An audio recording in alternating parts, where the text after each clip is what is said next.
Hello students, आज की इस क्लास में आप सबका बहुत ही स्वागत है।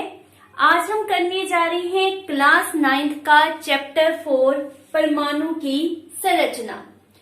परमाणु की संरचना चैप्टर स्टार्ट करने से पहले आपको अपने माइंड में लेकर आना होगा चैप्टर 3। कौन सा था हमारा चैप्टर 3? परमाणु एवं अणु। परमाणु तथा अणु, इसके बारे में हमने पिछले चैप्टर में क्या सीखा था कि कोई भी पदार्थ है, जैसे मान लेते हैं मैंने यह एक पदार्थ लिया है, लेट्स सपोज यह आयरन का है, गोल्ड, सिल्वर, कोई भी पदार्थ आप यूज कर लें तो उस पदार्थ में छोटे छोटे कण विद्यमान होते हैं। उन कणों को हम नाम क्या देते हैं? तत्व का। और जो तत्व होता है वह बहुत ही छोटे छोटे कणों से मिलकर बना होता है। उन कणों को नाम क्या दिया जाता है? वेदर परमाणु या फिर अणु। तो परमाणु और अणु क्या है? अगर आप सिंगल कण की बात कर रहे हो तो वह क्या है? परमाणु। और यदि दो परमाणु या दो से अधिक परमाणु आपस में जुड़ जाते हैं, कंबाइन हो जाते हैं, तो उसे हम नाम क्या देते हैं? अणु का। तो कहने का भाव क्या है कि जो पदार्थ होता है वह परमाणु तथा अणुओं से मिलकर बनता है। यह आपका बहुत ही इंपॉर्टेंट प्रश्न है कि पदार्थ कौन से कणों से मिलकर बनता है? दैट इज परमाणु तथा अणु। अब जो परमाणु होता है उसको इस चैप्टर में हम डिस्कस कर रहे हैं कि परमाणु के अंदर किस तरह से डिफरेंट कणों को अरेंज किया गया है। जैसे यहाँ पर आपके पास डायग्राम दिया गया है कि जो परमाणु होता है उसके बिल्कुल सेंटर में नाभिक होता है, उसे केंद्रक भी हम कह सकते हैं। और उसके अंदर दो कण होते हैं, एक होता है प्रोटॉन और दूसरा न्यूट्रॉन। प्रोटॉन प्लस साइन जैसे आपको रिप्रेजेंट किया गया है, मींस धन आवेशित होता है। और न्यूट्रॉन उदासीन कण है, इसके ऊपर किसी तरह का कोई आवेश नहीं होता। इस नाभिक के सराउंडिंग कक्षाओं में इलेक्ट्रॉन रेगुलरली रिवॉल्व करते रहते हैं, लगातार मूव करते रहते हैं।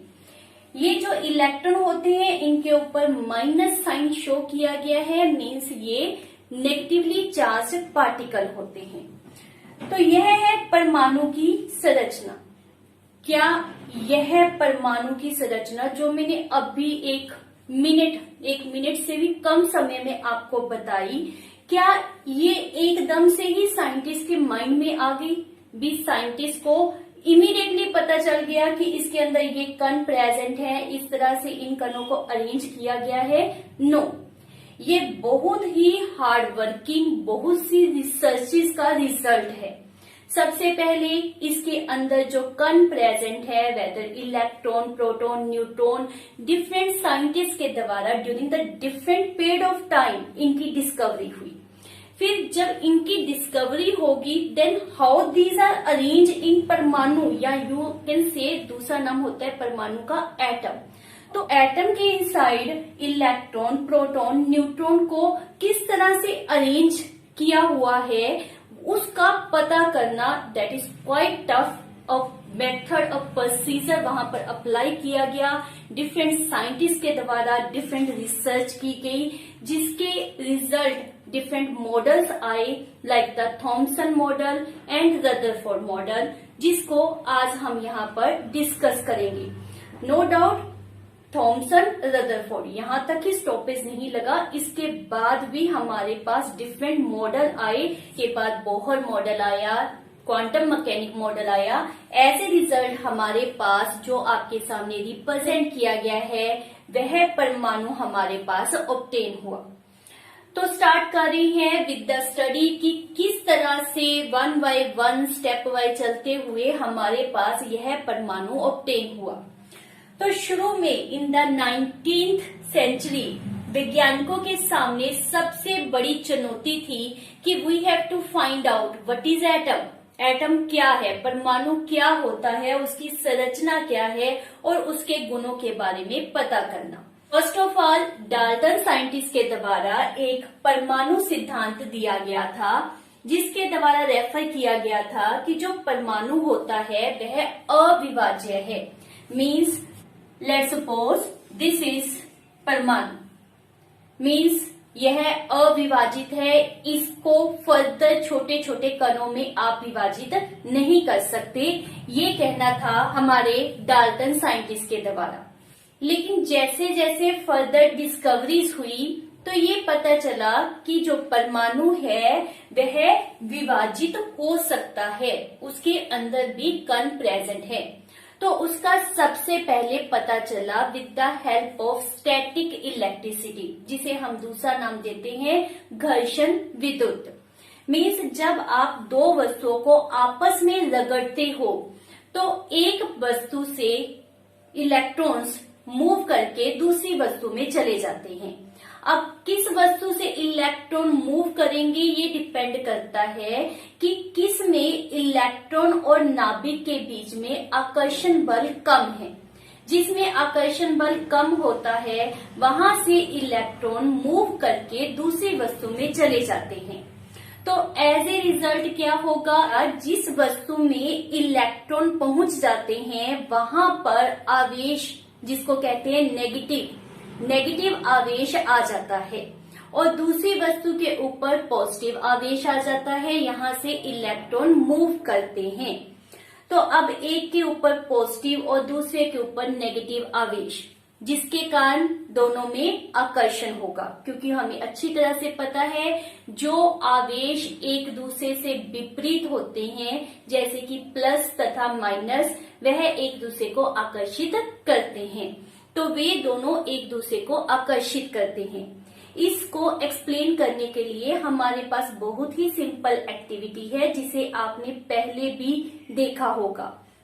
लेट्स सपोज मेरे पास यह कंघी है, इसके द्वारा जब सूखे बालों को कॉम्ब किया जाता है तो इलेक्ट्रॉन ट्रांसफर होता है, जिसे हम कहते हैं घर्षण विद्युत, और इंग्लिश में रेफर किया जाता है स्टैटिक इलेक्ट्रिसिटी।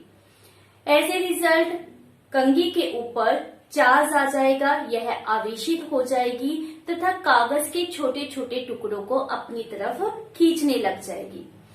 तो मेरे पास यह कंघी है, अब मैंने इसको अपने बालों में कॉम्ब किया, रिजल्ट क्या होगा, यह आवेशित हो जाएगी, और जब हम इसको कागज के टुकड़ों के पास लेकर आएंगे तो जैसे आप देख रहे हो यह कागज के टुकड़ों को अपनी तरफ आकर्षित करती है। तो यहाँ पर हम क्या देख रहे हैं कि यहाँ पर इलेक्ट्रॉन का ट्रांसफर हो रहा है। तो इट मीन्स परमाणु अविभाजित नहीं है, इसमें से कण बाहर निकल सकते हैं या फिर इसमें कण एंटर कर सकते हैं, मतलब ये कणों को ग्रहण कर सकता है। तो यह सिद्ध हो गया with the help of static electricity कि एटम या परमाणु अविभाजित नहीं होता है, उसके अंदर छोटे छोटे कण विद्यमान होते हैं। तो फर्दर हमारे पास रिसर्च हुई इन द 1900, तो इन the year 1900 by the J Thomson के द्वारा एक सब एटॉमिक पार्टिकल की डिस्कवरी की गई, that is known as electron. तो सिद्ध हो गया कि जो हमारा एटम है, जो हमारा परमाणु है, वह अविभाजित नहीं है, वह डिविजिबल होता है, वह विभाजित हो सकता है। इलेक्ट्रॉन जो फाइंड आउट किए गए वो नेगेटिवली चार्ज पार्टिकल थे, उनका मास, जिसको हम द्रव्यमान कहते हैं, वह बहुत बहुत बहुत ही कम था। इन इलेक्ट्रॉन की डिस्कवरी से थोड़ा समय पहले ही एक पॉजिटिव रेस की डिस्कवरी हुई, जिसका नाम दिया गया केनाल रेस, और यह डिस्कवरी की गई थी बाय ई गोल्डस्टाइन। तो ये पॉजिटिवली चार्ज रेस, जिसका नाम हमने क्या रेफर किया है, केनाल रेस या फिर एनोड रेस, इसके अंदर एक सब एटॉमिक पार्टिकल डिस्कवर हुआ जिसका नाम है प्रोटॉन। आप सबको वेल नोन है कि प्रोटॉन जो होते हैं वो इलेक्ट्रॉन से ऑपोजिट चार्ज पोसेस करते हैं, मीन्स उनके ऊपर जो आवेश होता है वह इलेक्ट्रॉन से ऑपोजिट होता है। इलेक्ट्रॉन के ऊपर कौन सा चार्ज है, नेगेटिव, और प्रोटॉन के ऊपर क्या चार्ज होता है, पॉजिटिव। यदि हम मास की तुलना करते हैं तो इनका मास इलेक्ट्रॉन के मास का 2000 गुना होता है, मतलब ये इलेक्ट्रॉन से भारी होते हैं। नो डाउट मास या इनका जो द्रव्यमान है वह होता बहुत कम है, लेकिन इलेक्ट्रॉन के कंपैरिजन यह भारी होते हैं। तो इस प्रकार से हमारे दो साइंटिस्ट के द्वारा, that is J Thomson and E Goldstein के द्वारा हमारे पास सब एटॉमिक पार्टिकल इलेक्ट्रॉन तथा प्रोटॉन की डिस्कवरी हुई। अब हमारे पास दो पार्टिकल प्रेजेंट हो गए, इलेक्ट्रॉन और प्रोटॉन। तो क्वेश्चन था कि यह एटम के अंदर किस तरह से अरेंज है। अभी हमने डिस्कस किया स्टैटिक इलेक्ट्रिसिटी को, मीन्स जब वस्तुओं को आपस में रगड़ते हैं तो इलेक्ट्रॉन एक वस्तु से चलकर दूसरी वस्तु में पहुंच जाते हैं, परंतु हम उस समय ये बात नहीं करते कि प्रोटॉन चलकर एक वस्तु से दूसरी वस्तु में पहुंच जाती हैं। इट मीन्स क्या है कि electron expected to be little बाहरली तरफ प्रेजेंट है और जो प्रोटॉन है वो इंटीरियर प्रेजेंट है। तो अब तक की डिस्कवरी से ये हमारे पास श्योरिटी हो गई कि हमारे पास इलेक्ट्रॉन लिटिल बाहरली तरफ होंगे और प्रोटॉन जो है वो इंटीरियर ऑफ एटम प्रेजेंट होंगे। एक टर्म और जो हमारे पास कंफर्म हुई कि जो ये दो पार्टिकल हैं प्रोटॉन तथा electron, they carry opposite charge, उनके ऊपर विपरीत आवेश प्रेजेंट होता है। एज ए रिजल्ट जो हमारा परमाणु होगा वह क्या होगा, विद्युत उदासीन, मीन्स उसके ऊपर नेट ना तो कोई पॉजिटिव चार्ज होगा और ना ही कोई नेगेटिव चार्ज होगा। इट मीन्स अगर हमारे पास प्रश्न पूछा जाए कि आपके पास एक परमाणु में एक इलेक्ट्रॉन तथा एक प्रोटॉन प्रेजेंट है, इलेक्ट्रॉन के ऊपर आपको पता है माइनस चार्ज होता है, मीन्स नेगेटिव चार्ज होता है, और प्रोटॉन के ऊपर plus charge means positive charge present होता है।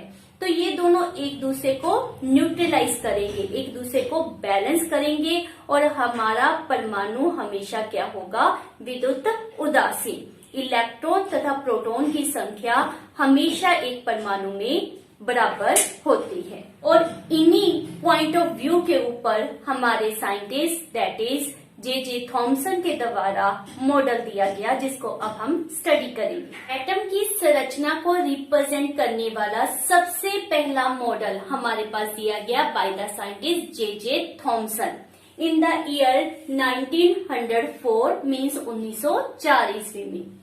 तो जे थॉमसन के द्वारा जो मॉडल हमारे पास एटम का दिया गया उसमें सिर्फ दो सब एटॉमिक पार्टिकल थे, एक इलेक्ट्रॉन तथा दूसरे प्रोटॉन। न्यूट्रॉन की डिस्कवरी बहुत ही बाद में हुई थी, इन द ईयर 1932 में। जे थॉमसन का जो मॉडल था वो बहुत ही सिंपल था। उन्होंने इसके दो अदर नेम भी हमारे पास दिए, which is known as watermelon model और also called as a plum pudding model. Plum pudding model जैसे कि आपको दिखाया गया है, cake that is considered to be the pudding, उसके अंदर जो हमारे पास यहाँ पर प्लम्स यूज किए गए हैं, जैसे कि आपके पास ये ब्लैक कलर के स्ट्रक्चर दिखाए गए हैं, तो उसी तरह से हमारे थॉमसन के द्वारा दिया हुआ मॉडल था।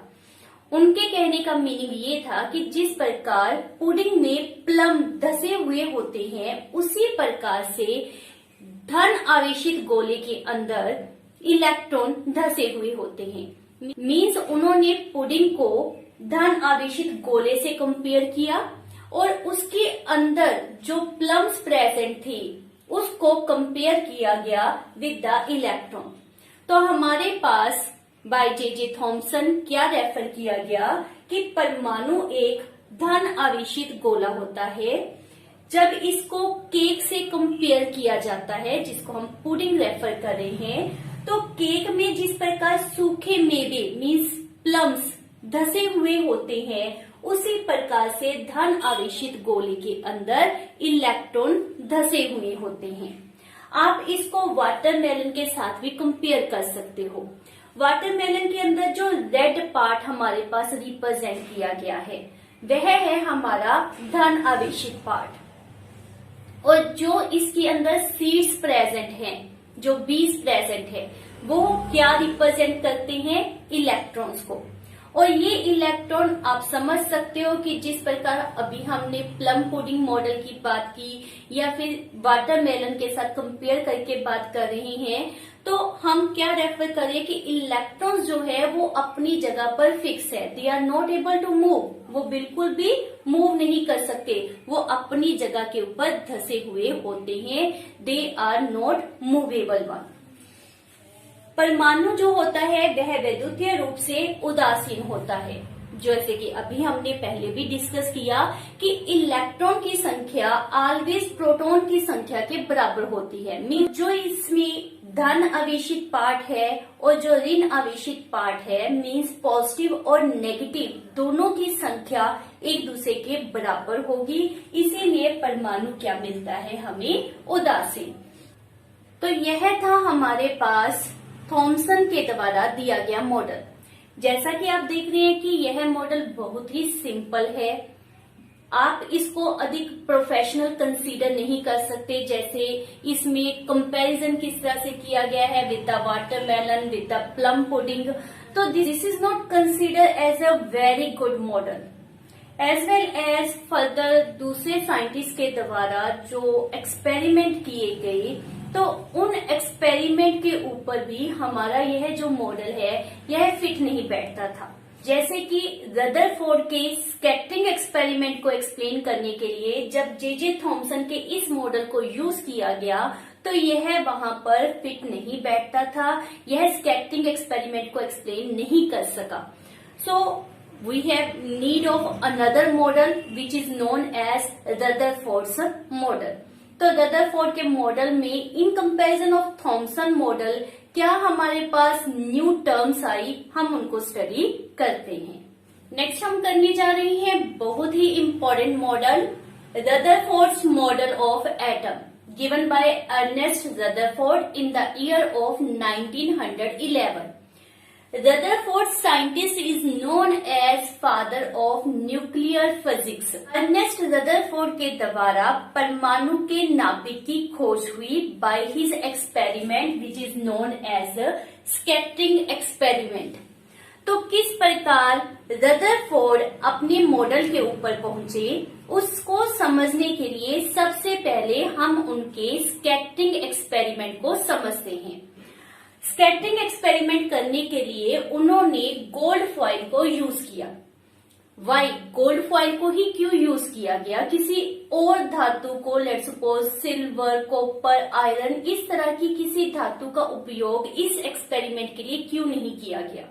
अल्फा पार्टिकल को क्रॉस करने के लिए उन्हें एक इस तरह की फॉइल चाहिए जिसमें परमाणुओं की संख्या कम से कम हो, मीन्स उस फॉइल की मोटाई बिल्कुल कम होनी चाहिए। और गोल्ड एक ऐसा एलिमेंट होता है जिसमें सबसे अधिक मेलेबिलिटी होती है, सोने में आघातवर्धता सबसे अधिक होती है। जब सोने की धातु को पीट कर शीट या यू कैन से फॉइल तैयार की गई, तो उसकी मोटाई 1000 परमाणुओं की मोटाई के बराबर थी। यह गुण सिर्फ सोने में ही पाया गया, किसी अन्य धातु से इतनी पतली परत तैयार करना मुश्किल था। इसीलिए रदरफोर्ड साइंटिस्ट के द्वारा स्कैटरिंग एक्सपेरिमेंट के लिए गोल्ड फॉइल को यूज किया गया। सेकेंडली, गोल्ड फॉइल से सब्ट्रैक्ट करने के लिए अल्फा पार्टिकल लिए गए। अल्फा पार्टिकल्स को हम हीलियम से रिप्रेजेंट करते हैं, जिसके ऊपर 2 यूनिट पॉजिटिव चार्ज होता है और इसका द्रव्यमान 4u होता है, जिसको आप 4amu भी रेफर कर सकते हैं। मीन्स एक हैवी पॉजिटिवली चार्ज पार्टिकल को गोल्ड फॉइल से सब्ट्रैक्ट करने के लिए यूज किया गया। तो ऑब्वियस है, if it has positive charge, तो जब इसको आप एटम से सब्ट्रैक्ट करोगे तो जैसे हमारे पास थॉमसन के द्वारा मॉडल दिया गया था कि परमाणु में क्या होता है, एक धन पॉजिटिव का गोला होगा और उसके अंदर इलेक्ट्रॉन धसे होंगे। तो रदरफोर्ड एक्सपेक्ट कर रहे थे कि जब इस स्कैटरिंग एक्सपेरिमेंट को किया जाएगा तो बिकॉज ये पॉजिटिवली चार्ज है, इनका द्रव्यमान भी प्रोटॉन के कंपैरिजन हाई है, तो उनका यह मानना था कि जब इस एक्सपेरिमेंट को किया जाएगा तो क्या होगा, अल्फा पार्टिकल अपने पथ से विचलित हो जाएंगे, मींस वो डिफ्लेक्ट होंगे। मोस्ट ऑफ अल्फा पार्टिकल के लिए उनके माइंड में क्या था कि वो डिफ्लेक्ट होने चाहिए, लेकिन उनकी सोच से बिल्कुल डिफरेंट रिजल्ट उनको ऑब्टेन हुए जब उन्होंने अपना एक्सपेरिमेंट किया। एक्सपेरिमेंट के लिए सेटअप क्या किया गया, लेड के बॉक्स को यूज किया गया। लेड का बॉक्स ही क्यों यूज किया गया, बिकॉज इसके इनसाइड हम रेडियो एक्टिव एलिमेंट को प्लेस करते हैं और लेड में प्रॉपर्टी क्या होती है कि वह रेडियो एक्टिव रेस को कंज्यूम कर जाता है। हमें सिर्फ रेस चाहिए फॉरवर्ड जाती हुई, अगर वो रेस जो है वो दूसरे डायरेक्शन में रिलीज हो रही है तो वह लेड के बॉक्स के द्वारा कंज्यूम कर ली जाती हैं। यहाँ पर जो रेडियो एक्टिव एलिमेंट यूज किया गया है that is radium and that release only alpha radiations. ये अल्फा रेडिएशन को फर्दर पास किया जाता है from the lead slit. Lead slit से इसलिए पास करती हैं ताकि जो अल्फा रेस की अमाउंट है वो डिक्रीज हो जाए, एकदम से ज्यादा संख्या में अल्फा रेज आकर स्ट्राइक ना करे, वो 1 by 1 आकर इससे स्ट्राइक करे।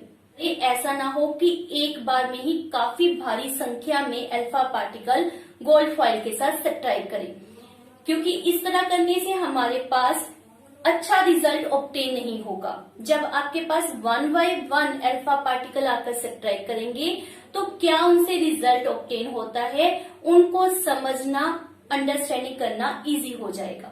तो इसलिए उसके दस्ते में पहले क्या लगाया गया, लेड स्लिट को, उससे निकलने वाली रेस को, अल्फा पार्टिकल्स को गोल्ड फॉइल के साथ स्ट्राइक किया गया। उससे जो रिजल्ट ऑब्टेन हो रहा है उसको हम इस राउंड स्क्रीन के द्वारा नोट करेंगे। तो जब एक्सपेरिमेंट को स्टार्ट किया गया तो रदरफोर्ड ने क्या पाया कि मोस्ट ऑफ अल्फा पार्टिकल बिल्कुल सीधे जा रहे हैं, वो अपने पथ से विचलित नहीं हो रहे, वो बिल्कुल स्ट्रेट जाकर स्क्रीन के ऊपर टकरा रहे हैं। आपको ज्यादा से ज्यादा स्पॉट कहाँ देखने को मिलेंगे, बिल्कुल सेंटर ऑफ स्क्रीन के ऊपर। कुछ अल्फा पार्टिकल ऐसे पाए गए जो बिल्कुल छोटे से एंगल मींस लेस देन 90 के एंगल से डिफ्लेक्ट हुए, जिस तरह से आपके पास यहाँ पर दिखाया गया है। ये एक्सपेरिमेंट रदरफोर्ड के द्वारा अप्रोक्सीमेट 12,000 अल्फा पार्टिकल के साथ किया गया और 12,000 अल्फा पार्टिकल में से सिर्फ एक अल्फा पार्टिकल ऐसा मिला that is bounce back, means वो गोल्ड फॉइल के साथ स्ट्राइक किया, जिस तरह से गया था उसी रास्ते में बिल्कुल वो वापिस आ गया, दैट इज बाउंस बैक। तो ये जो रिजल्ट उसने ऑब्टेन किए उसके बेसिस के ऊपर उसने कंक्लूजन निकाला कि क्या हो सकता है, किस तरह का एटम का स्ट्रक्चर होगा। मीन्स ये तो कंफर्म हो गया कि जो थॉमसन के द्वारा स्ट्रक्चर दिया गया था वो इस एक्सपेरिमेंट को एक्सप्लेन नहीं कर सकता था।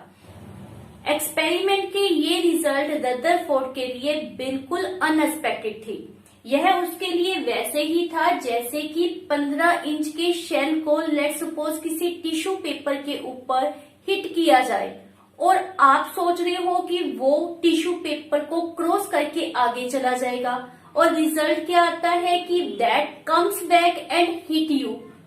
इसको समझने के लिए हम एक एक्टिविटी रिप्रेजेंट कर रहे हैं। लेट्स सपोज यह एक दीवार है जो कि ईंटों से बनी हुई है, उसके सामने कोई बच्चा खड़ा है और उसकी आंखें बंद हैं। अब उसको 10 स्टोन दिए जाते हैं, पत्थर के टुकड़े दिए जाते हैं और वह पत्थर इस दीवार के ऊपर मार रहा है 1 by 1। तो जितनी बार यह पत्थर इस दीवार के ऊपर फेंकेगा उतनी बार पत्थर के हिट करने की आवाज इसके कानों में सुनाई देगी। अगर यह पत्थर 10 बार मारता है तो 10 बार इसे आवाज सुनाई देगी, बिकॉज ये जो वॉल लगाई गई है, जो दीवार लगाई गई है, वह बहुत हार्ड है। ये दूसरी दीवार हमारे पास तारों से बनाई गई है, जैसे कि नॉर्मली आप खेतों के अराउंड देखते हो तारों से बनाई गई फेंसिंग होती है। अब बच्चा 10 बार स्टोन इसके ऊपर लगाता है। यदि उसके द्वारा लगाया गया स्टोन इन प्लेसेस के ऊपर आता है तो ऑब्वियस है इसको क्रॉस करके वह दूसरी तरफ चला जाएगा, बिकॉज यह जो स्थान है वो बिल्कुल खाली है, यहाँ पर कोई दीवार या कोई तार नहीं है। तो अब बच्चे को यह आवाज सुनाई नहीं देगी। यदि बच्चे के द्वारा फेंका गया पत्थर इस तार के ऊपर स्ट्राइक करता है तो उसको आवाज सुनाई देती है। यही केस हमारे पास एटम में लाई करता है। रदरफोर्ड के पास, जैसा कि थॉमसन के द्वारा दिया गया मॉडल था कि पॉजिटिव चार्ज सभी जगह के ऊपर फैला हुआ है, वैसा नहीं है। और यदि वैसा होता तो अल्फा पार्टिकल डिफ्लेक्ट होते बड़ी संख्या में, परंतु हम क्या देख रहे हैं कि अल्फा पार्टिकल तो आगे चले गए। इट मीन्स क्या है कि मोस्ट ऑफ स्पेस जो एटम के इनसाइड है वह खाली है, वहां पर पॉजिटिव पार्टिकल्स नहीं है, वहां पर प्रोटॉन प्रेजेंट नहीं है। थोड़ी बहुत डिफ्लेक्शन हमें मिलती है विद अ स्मॉल एंगल, जैसे कि अभी हमने रेफर किया।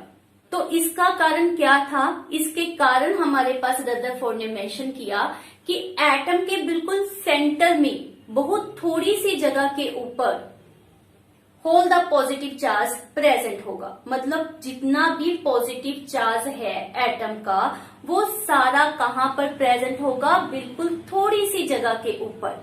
और उसको रदरफोर्ड के द्वारा नाम दिया गया न्यूक्लियस, या यू कैन से नाभिक का। ये थी नाभिक की डिस्कवरी के पीछे experiment that is known as scattering experiment. तो इट मीन्स पॉजिटिव चार्ज या प्रोटॉन्स सारी जगह पर नहीं फैले हुए, वो एटम के अंदर बहुत ही छोटी जगह के ऊपर विद्यमान होते हैं। लास्ट पॉइंट जिसमें उन्होंने रेफर किया था कि 12,000 में से सिर्फ एक पार्टिकल ऐसा था जो बाउंस बैक हुआ। तो इसका रीजन क्या है? अब जो अल्फा पार्टिकल है नो डाउट वो हैवी पार्टिकल है, तो उनके बाउंस बैक होने का रीजन क्या है कि एटम का मीन्स परमाणु का जितना भी भार है वो सारा भी कहां पर विद्यमान है? नाभिक के अंदर, मीन्स उस छोटी सी जगह के अंदर जिसका साइज एटम के कंपैरिजन बहुत ही कम है। तो सारा का सारा पॉजिटिव चार्ज और जितना मास है, जितना द्रव्यमान है, वो एटम में कहां पर प्रेजेंट होता है? इन द न्यूक्लियस, नाभिक के या केंद्र के इनसाइड प्रेजेंट होता है। ये थे कंक्लूजन्स जो स्कैटरिंग एक्सपेरिमेंट के द्वारा रदरफोर्ड ने ऑब्टेन किए, और इसी बेसिस के ऊपर रदरफोर्ड ने हमारे पास रदरफोर्ड्स न्यूक्लियर मॉडल पेश किया। तो यह है हमारे पास रदरफोर्ड का न्यूक्लियर मॉडल। तो इसमें हमारे पास फर्स्ट पॉइंट क्या दिया गया है? परमाणु का केंद्र धन आवेशित होता है, मींस प्रोटॉन्स कहां पर प्रेजेंट होते हैं? परमाणु के नाभिक के इनसाइड। परमाणु के केंद्र को हम नाम क्या देते हैं? नाभिक। यह थी रदरफोर्ड की डिस्कवरी। परमाणु के नाभिक की डिस्कवरी अगर पूछी जाती है तो किसके द्वारा की गई थी? By Rutherford. नाभिक परमाणु का बहुत छोटा भाग होता है। तो बच्चों जो परमाणु का साइज है, मींस परमाणु की रेडियस की यदि हम बात करते हैं तो वह होती है 10 की पावर -10 मीटर। और जो परमाणु का केंद्र है, परमाणु का नाभिक है, उसका साइज होता है 10 की पावर -15 मीटर। इसका क्या अर्थ है कि जो परमाणु के नाभिक की रेडियस होती है, त्रिज्या होती है, वह परमाणु की त्रिज्या के कंपैरिजन 10 की पावर 5 टाइम्स कम होती है। तो तो हम समझ सकते हैं कि जो नाभिक है उसका साइज बहुत ही छोटा होता है, परंतु यह भारी होता है क्योंकि परमाणु का द्रव्यमान कहाँ पर होता है, उसके नाभिक में। इलेक्ट्रॉन नाभिक के चारों ओर गोलाकार कक्ष में घूमते हैं, जैसा कि आपको दिखाया गया है। इलेक्ट्रॉन जो होते हैं वह नाभिक के अराउंड गोलाकार कक्ष में घूम रहे होते हैं। यहाँ पर बिल्कुल opposite to the Thomson point of view रखा गया है। थॉमसन ने हमारे पास क्या कहा था कि जो इलेक्ट्रॉन है वह धसे हुए हैं, दे आर नॉट मूवेबल, लेकिन रदरफोर्ड के अकॉर्डिंगली वे रेगुलरली मूव कर रहे हैं, वे अपनी जगह पर रुके हुए नहीं होते हैं। तो ये हमारे पास रदरफोर्ड मॉडल के मेन पॉइंट्स है। एक बात और माइंड में रखें कि उस समय तक न्यूट्रॉन की डिस्कवरी नहीं हुई थी। जैसे अभी भी हमने रेफर किया कि रदरफोर्ड ने मॉडल दिया था 1911 में, और न्यूट्रॉन की डिस्कवरी उसके बहुत बाद में हुई। परंतु रदरफोर्ड के द्वारा यह अनुमान लगाया गया था कि नाभिक के इनसाइड ओनली प्रोटॉन्स प्रेजेंट नहीं है, वहां पर कुछ और पार्टिकल भी प्रेजेंट हैं। No doubt he was not known that their name is neutron. उसके बारे में उसको नॉलेज नहीं थी, लेकिन वो एक्सपेक्टेड था कि जो परमाणु का भार है वह सिर्फ और सिर्फ प्रोटॉन के कारण नहीं है, वहां पर कुछ और पार्टिकल भी प्रेजेंट है जिनकी बाद में डिस्कवरी हुई और उन्हें न्यूट्रॉन का नाम दिया गया। अब हम करने जा रहे हैं drawbacks of Rutherford's model of atom, means Rutherford model की कमियां, उसकी सीमाएं। तो हमारे पास रदरफोर्ड के द्वारा मेंशन क्या किया गया था कि जो इलेक्ट्रॉन है वह नाभिक के अराउंड गोलाकार कक्ष में घूमता है। जब भी कोई कण गोलाकार कक्ष में घूम रहा होता है तो वह त्वरित हो जाता है, और त्वरण के कारण वह रेगुलरली ऊर्जा का विकिरण करना शुरू कर देता है। जैसे जैसे उसमें से ऊर्जा का विकिरण होगा, मतलब वह ऊर्जा को लॉस करता जाएगा, ऊर्जा को खोने के कारण वह रेगुलरली स्पाइरल पाथ में मूव करता करता क्या होगा, न्यूक्लियस में, नाभिक में आकर गिर जाएगा। इट मीन्स क्या है कि परमाणु अस्थिर है। अकॉर्डिंग टू रदरफोर्ड परमाणु क्या साबित हुआ कि यह अस्थिर है, लेकिन हम सबको अच्छी तरह से पता है कि परमाणु स्थिर होता है। तो रदरफोर्ड का मॉडल परमाणु की स्थिरता को स्पष्ट नहीं कर सका, एज वेल एज रेखिक स्पेक्ट्रम को एक्सप्लेन नहीं कर सकता रदरफोर्ड का मॉडल। रेखिक स्पेक्ट्रम क्या होता है इसके बारे में आप नेक्स्ट टॉपिक में स्टडी करोगे। So this is all about our today's topic. क्या क्या आपने समझा कि इलेक्ट्रॉन की discovery done by J Thomson. Canal rays, जिसको एनोड रेज भी कहते हैं, उसकी डिस्कवरी की गई थी बाय साइंटिस्ट गोल्डस्टीन के द्वारा। Thomson as well as Rutherford model में आपने समझा कि किस तरह से इलेक्ट्रॉन तथा प्रोटॉन की अरेंजमेंट की गई थी। तो इन बातों को अच्छी तरह से आपने अपने माइंड में रखना है। Thank you for watching my video. Bye bye.